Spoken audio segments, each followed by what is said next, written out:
Bloomberg Audio Studios. Podcasts, radio, news. This is Bloomberg Businessweek with Carol Massar and Tim Stenovec on Bloomberg Radio. Just last month, Kenya became the first central bank in Africa to ease monetary policy since Trump's April 2nd tariff day. East Africa's largest economy had been showing signs of recovery, but the trade war may be potentially threatening to restoke some of those deep structural and fiscal challenges. Pleased to say, joining us right now is Patrick Ngugi, who served 2 four-year terms as Kenya's central bank governor. Mr. Governor, great to have you. Thank you. We've been through a trade war before, back during the first Trump administration, and a lot of African nations had a chance to sort of recalibrate around that. When you look at the contours of the current trade war, emerging trade war, how are some of those nations prepared to deal with it this time around? Thank you. So first thing is a lot of our African countries have been trading with the U.S. According to the AGOA, which is the Africa Growth and Opportunities Act, exporting into the U.S. At zero tariffs. So that, in effect, has ended in terms of the tariffs that have been imposed, or at least the intention is to impose tariffs minimum 10%. So the shock there is significant. And as happened before, there has been, you could say there have been other occasions, like for instance, when Ethiopia lost the AGOA opportunities, and they lost a lot of the companies that were actually producing garments and other services that were being exported to the U.S. So it is significant. However, what is different now is that there's more maneuvering with other nations.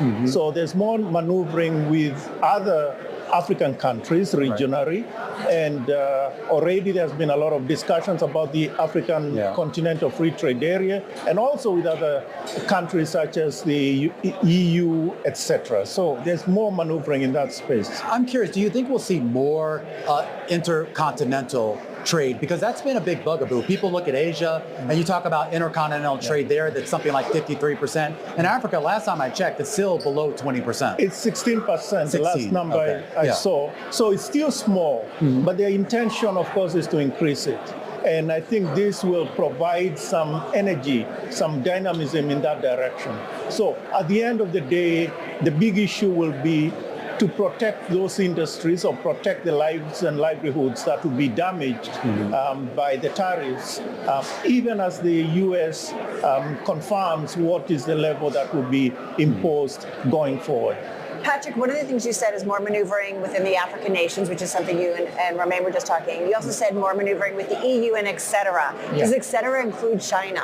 Yeah, the et cetera includes China. I mean, China, as you know, is the second largest economy at this moment, and also has already established some, let's say, initial links with the African countries. Pretty substantial links, right? Yeah, but I think beyond that, one should also see the emerging countries, such as the countries in the Middle East.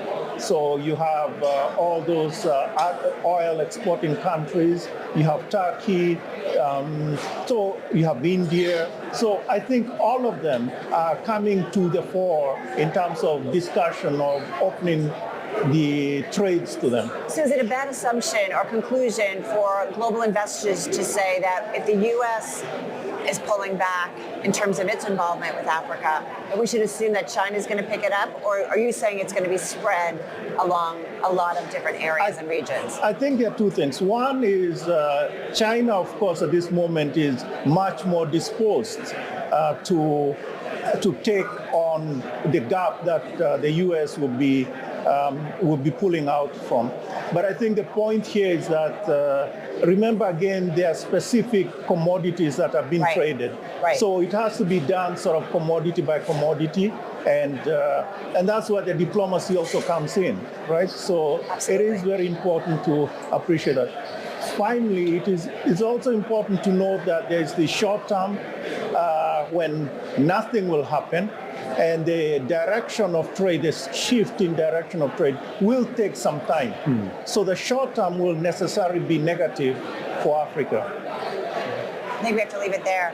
We love talking about it and just the relationship. And this is where something like the soft power that the U.S. has certainly done in Africa has been very important going forward. Yeah. We're going to leave it there.